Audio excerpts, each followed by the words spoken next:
ठीक है ना, क्यों चिंता करते हो, इससे बढ़िया व्यवस्था और क्या होगी। तो आइए एक अंतिम बात आपको 30 मिनट 20 मिनट की सुना दें, 25 मिनट की,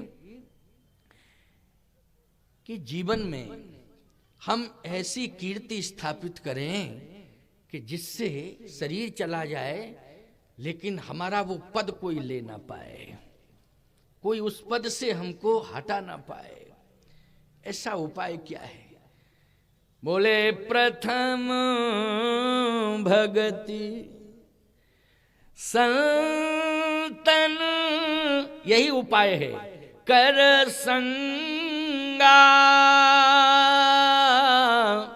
और दूसर रति मम कथा प्रसंगा। हम साधु संतों के पास पहुंचे, उनसे जुड़े जरूर, और नहीं पहुंच पा रहे हैं तो उनको अपने पास बुला लें, या तो खुद पहुंच जाएं या फिर अपने पास बुला लें। तो ये जो बांदा का सम्मेलन है, रामचरितमानस सम्मेलन, इसकी विशेषता यही है कि व्यस्त लाइफ सबकी है, साधु संतों को ही बुला लेते हो। अब आप कहोगे महाराज संत की पहचान क्या है? हम साधु के पास जावें तो पहचान क्या है? अरे पहचान यही है, चलो एक साधारण बात बता रहे, पहचान यही है कि वो कथा कहता हो। तो आप कहोगे महाराज कथा तो कालनेम भी कहता था है?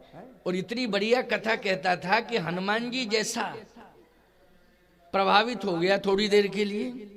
तो फिर इसका मतलब क्या यही है कि जो कथा कहने वाले संत हैं उन्हीं से जुड़े हम? संत का अर्थ एक ही है, संत सरल चित्त जगत हित। संत का चित्त जो है सरल होना चाहिए, उसके अंतःकरण में क्या होना चाहिए? सरलता होना चाहिए कि नहीं, विनम्रता, सहजता, ये होना चाहिए। ये संत की पहचान है।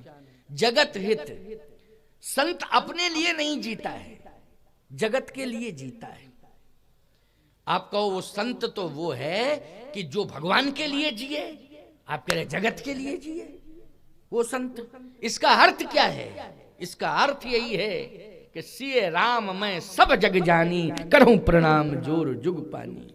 संत सरल चित जगत हित, जगत के हित के लिए, अपने लिए नहीं, जगत के हित के लिए, कल्याण के लिए जो जी रहा हो वही संत है। बोलो है संत कि नहीं? जिसके अंतःकरण में सरलता है वही संत है। परोपकार वचन मन काया, ओ संत सहज स्वभाव खग राया।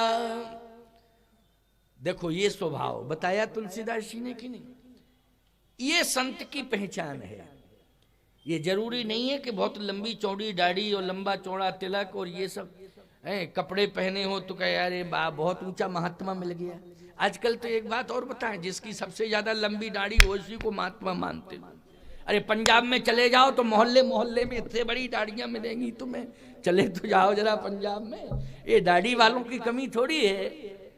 लेकिन ये तो रुपया पैसा नहीं है मेरे पास, किस नाऊ को दूं भाई इसके लिए, इसलिए ये व्यवस्था कोई बात नहीं, ये हमारी परंपरा का भेष भी है भाई। ऐसा भी हम नहीं कह सकते, नहीं तो संत सुनेंगे तो कहेंगे लो दाढ़ी वालों का विरोध कर रहे हैं, तो मेरे पीछे ही पड़ जाएंगे कि इनकी दाढ़ी मुड़वा दो।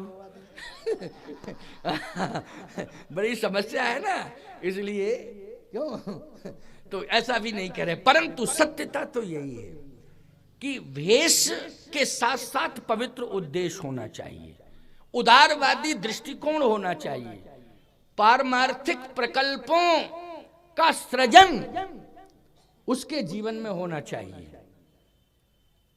परमार्थ के कारण साधुन धरा शरीर, परमार्थ के लिए साधु का शरीर है, न कि अपने निहित स्वार्थों की पूर्ति के लिए साधु का शरीर है। जियो तो भगवान के लिए जियो, और केवल भगवान के लिए जी रहे हो तो भगवान यही कहते हैं कि मेरे लिए अगर जी रहे हो तो मेरा कहना है मेरे भक्तों के लिए जियो। जितना ज्यादा से ज्यादा कर सकते हो भक्तों का काम करो। किसका काम करो? मेरे भक्तों का काम करो। इसलिए भैया तुम सब भक्त जो है भगवान को प्राण से ज्यादा प्रिय हो। तुम सब भक्त भगवान को प्राण से ज्यादा प्रिय हो। तो जब प्राण से ज्यादा प्रिय मेरे प्रभु के लिए हो तो हम तो भगवान के दास हैं, उनके सेवक हैं, उनके प्रतिनिधि हैं। कितना हम तुम्हारे लिए कर सकते हैं, जितना ज्यादा से ज्यादा करेंगे वो कम ही माना जाएगा प्यारे। इसलिए भक्तों को हमें साधारण रूप से नहीं लेना चाहिए। तुम्हारी भक्ति और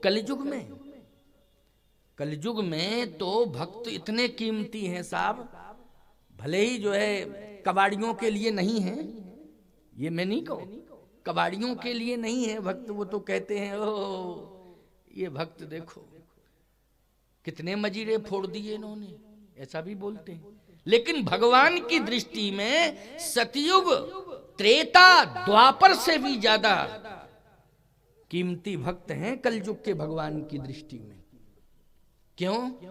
भगवान कहते हैं कि लाखों की संख्या में, हजारों की संख्या में हमें सतयुग में भक्त मिल गए, त्रेता में मिल गए, द्वापर में भी मिल गए, लेकिन कलयुग में तो इने गिने भक्त हैं। अगर वो भी हमसे दूर हो जाएंगे तो हमें मानेगा कौन, पहचानेगा कौन? इसलिए वो धरोहर के रूप में है। जाओ महात्माओं इनकी रक्षा करो, जाओ संतो, ये पड़े पड़े आश्रम में खाने की जरूरत नहीं है। जो भक्त हमारे हैं उनकी रक्षा करो, वो कहीं इधर उधर भटकने ना पावे हैं। इसलिए भैया ये मत समझना कि गरज तुम्हारी है हमें बुला लिया, ये नहीं है इसका अर्थ कि गरज तुम्हारी है कि हमें बुला लिया।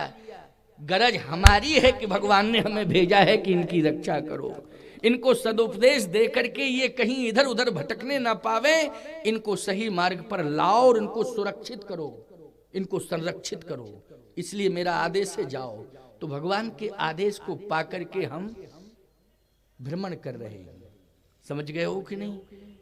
भगवान के आदेश को पाके तो तुलसीदास जी कहते संत सरल चित जगत हित, जगत का हित करने वाला होना चाहिए, जगत हित के लिए वो जिए। भगवान शिव ने भी जगत का ही हित किया है। बोलो किया कि नहीं?